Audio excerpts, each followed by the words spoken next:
प्रेमचंद का जो सब चित्र हमारे सामने प्रस्तुत किया है, उससे प्रेमचंद के व्यक्तित्व की कौन कौन सी विशेषताएं उभर कर आती हैं।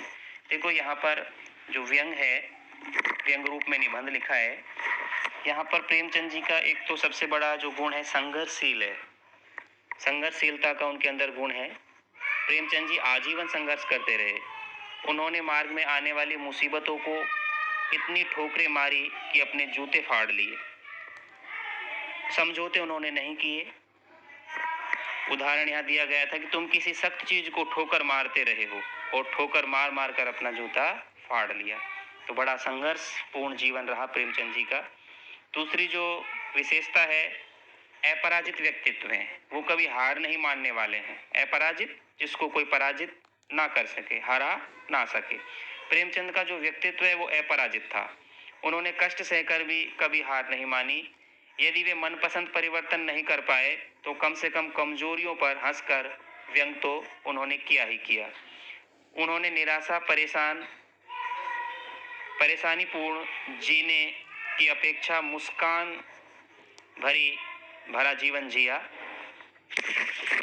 आगे इनकी जो विशेषता है, इनका जो जीवन है पूरा वो कष्ट में रहा। प्रेमचंद जी का जीवन कष्ट में रहा। जीवन भर ये आर्थिक संकट उठाते रहे। इन्होंने गरीबी को खुशी खुशी स्वीकार किया। हमेशा सादा जीवन और उच्च विचारों से ये जिए। सीधे सादे कपड़े पहने, कोई दिखावा, कोई फैशन परस्ती में ये नहीं पड़े। सादगीपूर्ण जीवन भी हम इनका कह सकते हैं। प्रेमचंद जैसे अंदर से थे वैसे बाहर से थे। समदृष्टि थे। जीवन इनका मर्यादित था, मर्यादाओं से बंधे हुए थे, मर्यादाओं का उल्लंघन नहीं करते थे, नेम धर्म की बात ये करते थे। और ये जो विशेषता है मर्यादित जीवन की, ये लेखक की गरिमा को बनाए रखती है। ये सभी विशेषताएं यहाँ उभर कर आ रही हैं। दूसरा प्रश्न देखते हैं। सही कथन के सामने सही का चिन्ह लगाइए। दूसरा प्रश्न है, सही कथन के सामने सही का निशान लगाइए। पहला कथन देखते हैं। बाएं पांव का जूता ठीक है मगर दाहिने जूते में बड़ा छेद हो गया है जिसमें से अंगुली बाहर निकल आई है। ये कथन गलत है, क्योंकि बाएं पांव का जो जूता था वो फटा हुआ था और दाहिने पैर का जो जूता था वो ठीक था। ये उल्टा कथन है, इसलिए ये कथन गलत है। दूसरा कथन देखते हैं। जो लोग तो इत्र चुपड़कर फोटो खिंचाते हैं जिससे फोटो में खुशबू आ जाए। ये जो कथन है बिल्कुल सही है। यही कथन निबंध में ज्यों का त्यों आया था। तीसरा कथन देखते हैं। तुम्हारी ये है व्यंग मुस्कान मेरे हौसले बढ़ाती है। हौसले बढ़ाती नहीं है, लेखक के जो हौसले हैं उनको पस्त करती है। तो ये कथन गलत है।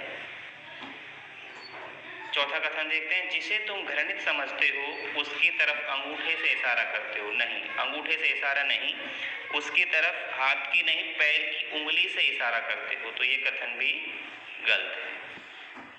केवल मात्र 6 कथन सही है, बाकी तीनों कथन गलत हैं। आगे चलते हैं, तीसरा प्रश्न देखते हैं।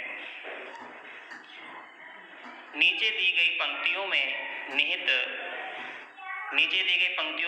व्यंग कथन को स्पष्ट कीजिए। जूता हमेशा टोपी से कीमती रहा है, अब तो जूते की कीमत और बढ़ गई है और एक जूते पर 2500 टोपियां न्यौछावर होती है। इस कथन का जो भावार्थ है, जूता हमेशा टोपी से कीमती रहा है, अब तो जूते की कीमत और बढ़ गई है। हमारे जीवन की यह दुर्भाग्य रहा है, हमारे जीवन का ये दुर्भाग्य है कि जिसका स्थान पैर में है अर्थात नीचे है, उसे अधिक महत्वपूर्ण माना जाता है, और जिसका स्थान ऊपर है, सिर पर है, श्रेष्ठ है, उसे कम सम्मान मिलता है। आजकल तो जूतों का अर्थात ऐसे धनिक जो धूर्त हैं, वो मान सम्मान उनका और भी ज्यादा बढ़ रहा है। एक धनवान पर 2500 गुणी लोग न्यौछावर हो रहे हैं। गुणी लोग भी धनवानों की जो हुजूरी करते हुए दिखाई देते हैं। जो गुणवान लोग हैं वो भी धनवानों की अर्थात धनिक वर्ग की हाँ में हाँ मिलाते नजर आते हैं। दूसरा कथन देखते हैं। तुम पर्दे का महत्व नहीं जानते पर हम पर्दे पर कुर्बान हो रहे हैं। पर्दे का महत्व से मतलब है दिखावा। प्रेमचंद जी ने कभी भी दिखावे को महत्व नहीं दिया। उन्होंने असलियत को कभी भी छुपाने की कोशिश नहीं की। वे इससे संतुष्ट थे। वे जैसे बाहर से थे वैसे ही अंदर से थे। उनका पहनावा भिन्नता नहीं रखता था, समान पहनावे को महत्व देते थे। लेखक अपने युग की जो मनोभावना है उन पर व्यंग करता है कि हम पर्दा रखने को बड़ा गुण नहीं मानते। छिपाना अपने आप को, जैसे घूंघट, पर्दा प्रथा। जो व्यक्ति अपने दुखों को छिपाकर समाज के सामने सुखी होने का नाटक करता है, अपनी हकीकत को छुपाए रखता है, हम उसी को महान मानते हैं। जो अपने दोषों को छिपाकर स्वयं को महान सिद्ध करता है, उसी को महान मानते हैं। तो तुम पर्दे का महत्व ही नहीं जानते, हम पर्दे पर कुर्बान हो रहे हैं। यह देखते हैं, जिसे तुम घृणित समझते हो उसकी तरफ हाथ की नहीं पांव की उंगली से इशारा करते हो।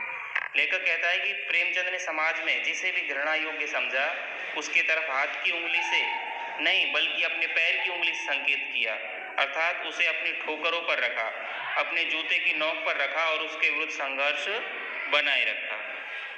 आगे चौथा प्रश्न देखते हैं। पाठ में एक जगह पर लेखक सोचता है कि फोटो खिंचाने की अगर ये पोशाक है तो पहनने की कैसी होगी, लेकिन अगले ही पल वे विचार करता है कि नहीं, इस आदमी की अलग अलग पोशाकें नहीं होंगी। आपके अनुसार इस संदर्भ में प्रेमचंद के बारे में लेखक के विचार बदलने की क्या वजह हो सकती है?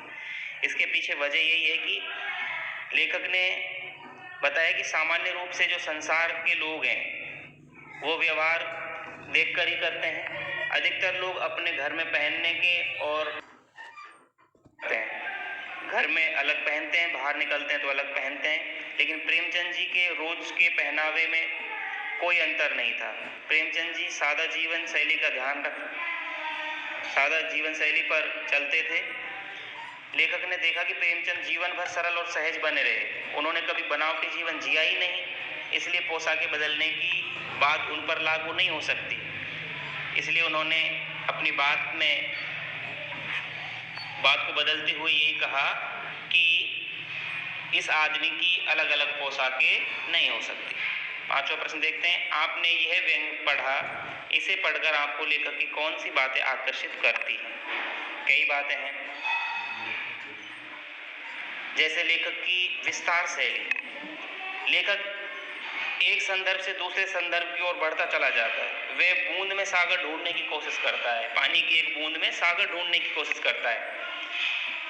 जैसे एक बीज में से अंकुर निकलता है, फिर पल्लव, पत्ते, फिर वो पौधे के तने बनता है, फल फूल विकसित होते हैं, वो बड़ा विराट वृक्ष बन जाता है। इसीलिए उन्होंने एक छोटे से निबंध में प्रेमचंद के फटे जूते से बात शुरू की और वे अपनी बात को खोलते खोलते प्रेमचंद के पूरे व्यक्तित्व को प्रकट कर देते हैं। बात निकालने की उनकी जो व्यंग शैली है वो आकर्षक है।